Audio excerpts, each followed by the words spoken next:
Graça e paz, Deus abençoe a todos. Estamos agora com o texto do Evangelho de João, no capítulo 11, que fala da morte do Lázaro, do amigo de Jesus, aquele a quem Jesus amava. Vamos ler aqui os versículos iniciais. Um certo homem chamado Lázaro de Betânia, da aldeia de Maria e de sua irmã Marta, estava doente. Esta Maria, cujo irmão Lázaro estava doente, era a mesma que ungiu com óleo perfumado o Senhor e lhe enxugou os pés com os próprios cabelos. Assim sendo, as irmãs de Lázaro mandaram dizer a Jesus: Senhor, eis que aquele a quem amas está enfermo. Ao saber do ocorrido, disse Jesus: essa enfermidade não terminará em morte, mas sim para a glória de Deus, para que o Filho de Deus seja glorificado por meio dela. E Jesus amava Marta e a irmã dela, e a Lázaro. Contudo, quando soube que Lázaro estava doente, ficou mais 2 dias no lugar onde estava. Graças a Deus pela sua palavra. Em parte, em parte, a decisão de lançar todas as nossas ansiedades e expectativas sobre Deus em Cristo Jesus é totalmente nossa. É claro que pela fé nós sabemos que é o Espírito de Deus que nos conduz, tá? É o Espírito de Deus que nos impulsiona, é o Espírito de Deus que nos direciona. Mas ainda assim, nós temos que tomar uma decisão. Se o que estamos vivendo e enfrentando é ou não para a glória de Deus. Marta e Maria não tinham certeza. Marta e Maria não sabiam, mas acreditavam que se Jesus estiver aqui, o mal, o mal não terá domínio sobre nós.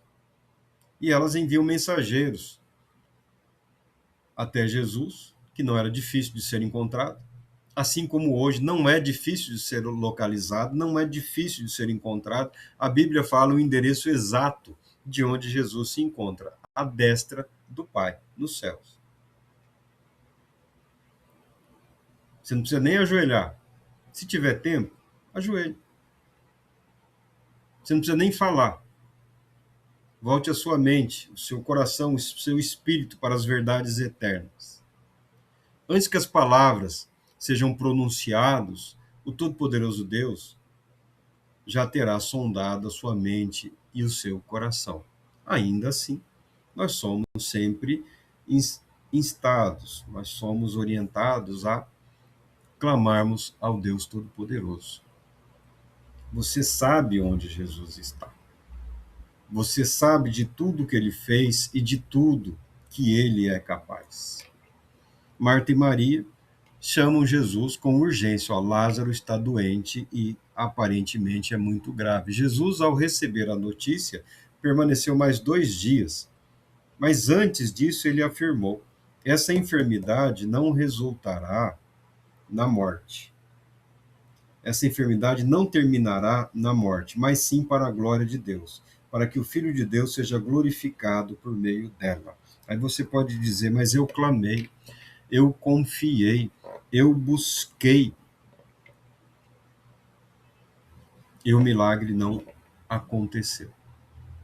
E o milagre não aconteceu. Ainda assim, a palavra de Deus permanece verdadeira, porque a ressurreição de Lázaro, Lázaro voltar à vida, Lázaro ter o seu corpo restaurado, o seu corpo restaurado fisicamente para que o espírito dele voltasse a habitar nesse corpo, não é a ressurreição que nós estamos aguardando. A ressurreição que nós estamos aguardando é a eterna, a ressurreição para a vida eterna, momento em que os nossos corpos, conforme já foi dito nos textos anteriores, serão restaurados, mas serão também compatíveis com a glória de Deus, compatíveis com a vida eterna. Não é só voltar a viver, é passar a viver conforme Deus propôs que se tornasse a vida humana. Esse foi um milagre especial? É claro que foi um milagre especial, porque ele mostra aqui Jesus, o Cristo perfeitamente homem, enfrentando as consequências do pecado, que é a morte que se agiganta como o maior inimigo da humanidade e o grande adversário do Salvador da humanidade, do Redentor, que para vencê-la precisaria se, se submeter a ela. Jesus, quando enfrenta a morte de Lázaro, ele está também se preparando para aquilo que ele teria que enfrentar algum tempo depois. O fato é que a enfermidade, ou até mesmo a morte, quando nós passamos a refletir no plano de Deus, na história da redenção, e olhamos ali para o fim, que não é o fim, para a eternidade, nós descobrimos que até mesmo a dor, o sofrimento e a morte são para a glória de Deus. São para a glória de Deus. Aquele que vence a morte, aquele que vence o pecado. Todo-Poderoso poderia simplesmente ter destruído a sua criação e tê-la refeito, mas ele não fez, porque ele queria mostrar-se de uma forma plena e absoluta, não somente justo e santo, misericordioso, compassivo, longânimo, benigno.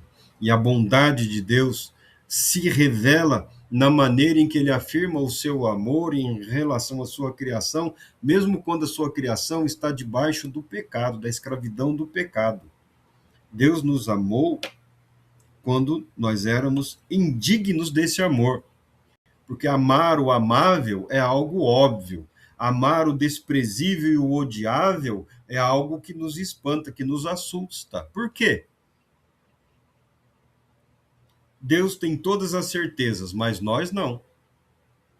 Nós temos todas as dúvidas em relação a qual resposta teremos quando nos dispomos a nos entregarmos ao outro. Seja em termos de fé, seja em termos de relacionamento conjugal, seja em termos de relacionamento familiar, seja em termos de amizade, seja em termos de vida religiosa ou vida profissional. Nós, invariavelmente, nos escondemos um pouco, nos protegemos um pouco. Jesus se entrega total e absolutamente àqueles a quem ele ama, dispondo-se não só a vencer a morte, mas a submeter-se a ela para sagrar-se vencedor ao poder dela e ter as chaves ou o poder sobre a morte e sobre o inferno. Este é Cristo Jesus, o nosso Senhor. O texto aqui culmina, 2 dias depois, Jesus fala, vamos para a Judéia. Os discípulos aqui, mas mestre, estavam querendo te apedrejar e agora o senhor quer voltar para lá? E Jesus apresenta aqui todo, todo um texto discorrendo sobre viver na luz como meio para vencer as trevas e revela a eles, o nosso amigo Lázaro morreu. A morte atingiu um dos nossos. Um dos nossos foi alcançado pela morte.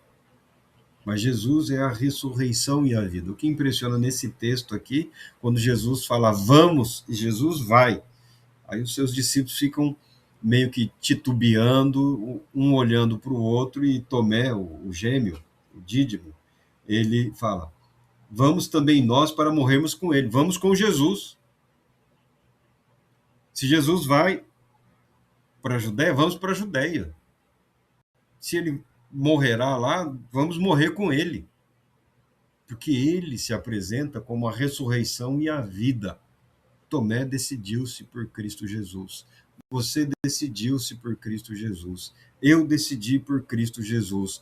Nós decidimos por Cristo Jesus. Então você pode ter certeza que a dor, o sofrimento, a enfermidade e até mesmo a morte não tem poder sobre Cristo Jesus, e você certamente participará das bênçãos gloriosas de Deus conquistada por Cristo Jesus, que se revelarão presentes, atuais na sua vida, para que possamos falar como o apóstolo Paulo: onde está a morte, a tua vitória? Onde está a morte, o seu poder? O carrasco estava do lado de fora, esperando para decepar a cabeça dele, para separar a cabeça do corpo, e ele estava celebrando, ele estava cantando. Ele não estava empolgado em morrer. Ele estava consciente de que Jesus Cristo é a ressurreição e a vida, de que ele viveu para Cristo, ele viveu em Cristo, e que ele certamente ressuscitará para a glória de Cristo Jesus, assim como todos nós. Deus Todo-Poderoso te abençoe, te